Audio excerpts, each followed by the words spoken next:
오늘 했던 뉴스 시사평론가 김종배 씨 안녕하세요. 네, 안녕하세요. 네, 여야 원내대표, 야당 원내대표는 비대위 대표까지 겸하고 있는 세월호 특별법 합의. 지금 여야 반응 어떻게 나타납니까? 여당이야 표정 관리를 하고 있죠. 말을 아끼고 있는데 실속은 다 챙겼다고 판단을 하고 있는 것 같고요. 문제는 야당인데 임년한 사람 치고 이 박영선 위원장을 빼고는 모두 비판을 하고 있습니다. 야당 의원들뿐만 아니라 시민사회에도 한결같이 비판을 하고 있죠. 이건 밀실야합이다. 예. 특별법 제정 취지를 정면으로 거스른 것이다. 이런 비판이 지금 쏟아지고 있습니다. 예. 야당 내부의 그 비판은 그럼 앞으로 어떻게 움직여갈까요? 공식 의원총회 열어서 다시 논의하자 이런 얘기도 공론화되고 있습니까? 아니면 그냥 나오고 있는 정도입니까? 지금 가닥이 잡혔는데요. 일단 주말까지 새누리당하고 실무 협상을 하고 11일 오후 3시에 의원총회를 열어서 특별법 처리 방향을 최종 결정한다. 일단 이렇게 가닥이 잡힌 것 같아요. 지금 여야 원내대표의 합의에 따르면 13일에 본회의를 열어서 세월호 특별법 처리하기로 했던 것 아닙니까? 예. 이제 이틀 전에 처리 방향을 이제 결정을 한다라고 하는 것인데 여기서 만약에 유턴이 이루어진다고 했을 때가 이제 문제가 되겠죠. 예. 새정치민주연합 입장에서는 어떻게 수습을 할 수 있을까? 이것도 사실은 좀 중요한 부분인데 예. 설령 여기서 유턴이 이루어진다 하더라도 새정치민주연합 같은 경우는 상당히 심각한 타격을 받을 것만은 분명해 보입니다. 예. 지금 이 지지층이 새정치민주연합에 보내는 신뢰라고 하는 것은 거의 붕괴 일보 직전까지 와 있다고 봐도 가능할 것 같습니다. 730 재보선 참패로부터 계속되고 있는 거죠? 그렇습니다. 그리고 지금 이 세월호 특별법 합의의 당사자가 다른 사람도 아니고 국민공감혁신위원회 위원장을 겸하고 있는 박영선 원내대표라는 겁니다. 예. 따라서 박영선 원내대표의 일거수일투족이 새정치민주연합의 혁신의 어떤 강도와 진정성을 재는 척도로 지금 간주가 되고 있는 건데 예. 그 첫 작품이 이 합의이다 보니까 이것이 당 전체로 지금 번지고 있는 것이죠. 신뢰의 붕괴라고 하는 게. 예. 아마도 박영선 위원장은 지금까지 너무 투쟁 일변도 발목 잡기 쪽으로 했으니까 협조할 건 협조해야 한다. 이런 노선에서 이번에 합의에 이른 거 아닐까요? 그런데 좀 이게 예를 들어서 정치적 판단이라고 한다면 이해를 못하는 지점이 하나가 있는데요. 당내 인사들하고 사전에 협의를 전혀 하지 않은 것으로 지금 알려지고 있습니다. 여러 경로를 통해서 그렇게 확인이 되고 있는데 예를 들어서 이것이 스탠스의 변경이라든지 노선의 변경이라고 한다면 세월호 특위의 간사도 있겠고요. 당내 당직자도 있고 여러 사람들이 있지 않습니까? 예. 최소한 그런 사람들하고는 협의를 해야 되는 것 아닙니까? 협의가 전혀 없었다. 협의가 전혀 없었다라는 것이죠. 그래서 사실은 한편으로는 비판하면서 또 한편으로는 이해를 못하는 게 왜 이렇게 중대한 사안을 그것도 유족의 뜻에 정면으로 거스르는 방향으로 혼자 이렇게 처리를 할 수 있는 것이냐. 예. 이해를 못하고 있는 것이죠. 예. 어쨌든 이제 남은 거는 실무 협상을 거친 후에 월요일 오후 3시에 의원총회를 한다 이거 아닙니까? 그렇습니다. 사실 실무 협상에서도 논의해야 할 게 많죠. 어제 저희가 이 대한변협의 진상조사단 단장과 인터뷰를 했는데 네. 합의된 사안이 조문화를 거쳐야 하는데 좀 애매한 것들이 많다. 예를 들면 진상조사위원회와 특검부 사이의 그 관계가 어떻게 되는 건지 네. 또 진상조사위원회의 활동 시한은 어떻게 되는 거고 네. 특검은 도대체 언제쯤 도입되는 건지 이런 것들이 아직 좀 불명하거든요. 예, 이게 특별법에서 사실은 후속적으로 협의해서 타결을 봐야 되는 게 있고요. 근데 사실은 이거보다 더 큰 문제가 또 한쪽으로 이 세월호 청문회가 있지 않습니까? 청문회, 예. 증인 채택 문제가 있습니다. 예. 증인 채택에 합의를 보지 못해서 원래 4일부터 시작되어야 됐던 청문회가 지금 공전되고 있는 것 아니겠습니까? 예. 근데 여야 원내대표가 합의하기를 이거는 실무선에서 협의를 한다. 간사끼리 협의를 한다. 이렇게만 해놨어요. 날짜는 그냥 정해놓고. 그렇습니다. 예. 그러니까 오늘 오후에 이제 만났다는 보도까지는 나오고 있는데 여야 간사선에서 합의를 볼 수 있는 사안이었다면 벌써 합의를 보지 않았겠습니까? 그렇죠. 여기서 이제 이런 가정을 해볼 수가 있죠. 만약에 청문회 증인 채택이 불발로 끝나면 어제 있었던 여야 원내대표의 특별법 합의는 어떻게 되는 것이냐.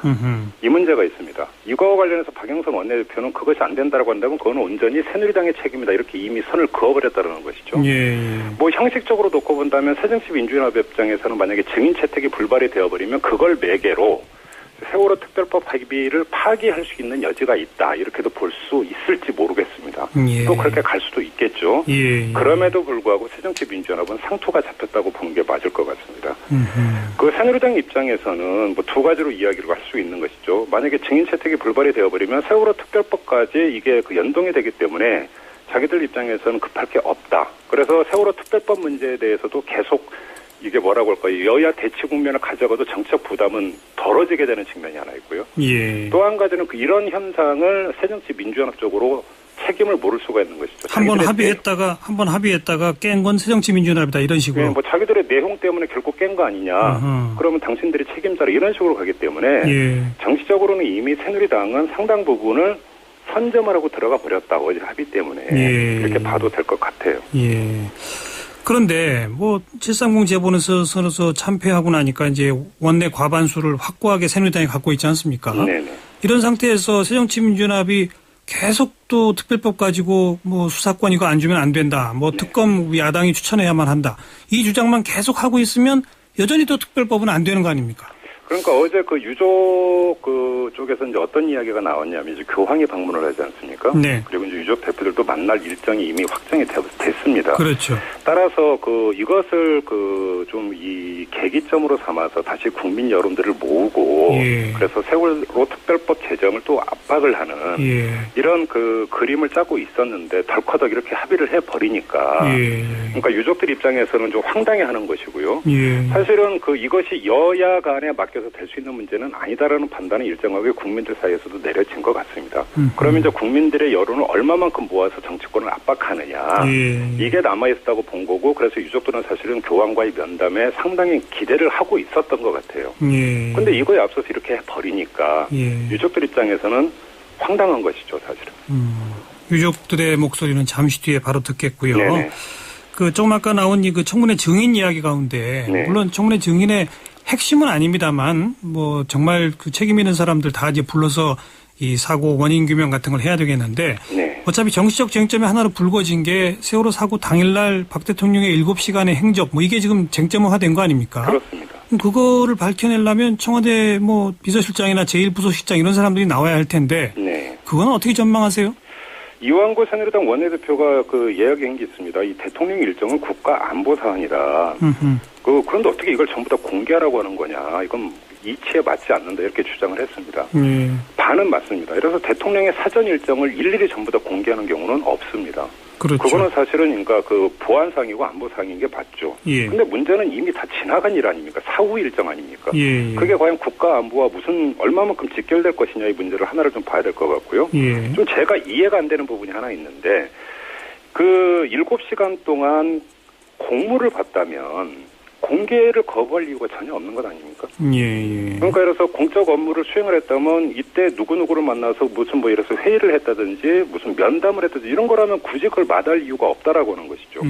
그럼 예를 들어서 그러면 사적인 시간을 보냈다라고 한다면 사실은 그때가 근무 시간이었어요.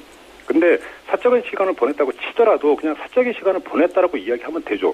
그러니까 사적으로 어떻게 했느냐까지 요구할 필요는 없다라고 보는데. 그래요. 예. 근데 이게 사실은 간단한 문제가 아닌 거죠. 왜냐하면 사적인 시간을 보냈다라고 하는 순간에 어떻게 됩니까? 세월호가 침몰을 하고 골든타임은 다 놓치고 그러고 있는데 대통령이 사적인 시간을 보냈다고 하는 순간에 대통령 책임 문제가 다시 불거지는 것 아니겠습니까? 예. 바로 이 점을 좀 봐야 될 것 같습니다. 그래서 청와대는 이러지도 저러지도 못하는 걸까요? 제 유행어로 그렇게 보고 있습니다. 이게 사실 이런 게 핵심 쟁점으로 계속 남아있어서는 안 되거든요. 네네. 이런 거 그냥 빨리빨리 털었으면 좋겠는데 외신에까지 이런 게 나오고 이런 상황 참 바람직하지 않은 것 같습니다. 그렇습니다. 아무튼 특별법 이대로 그냥 갈지 상당히 물음표만 많이 찍히는 그런 상황이로군요. 네, 수고하셨습니다. 고맙습니다. 시사평론가 김종배 씨였습니다.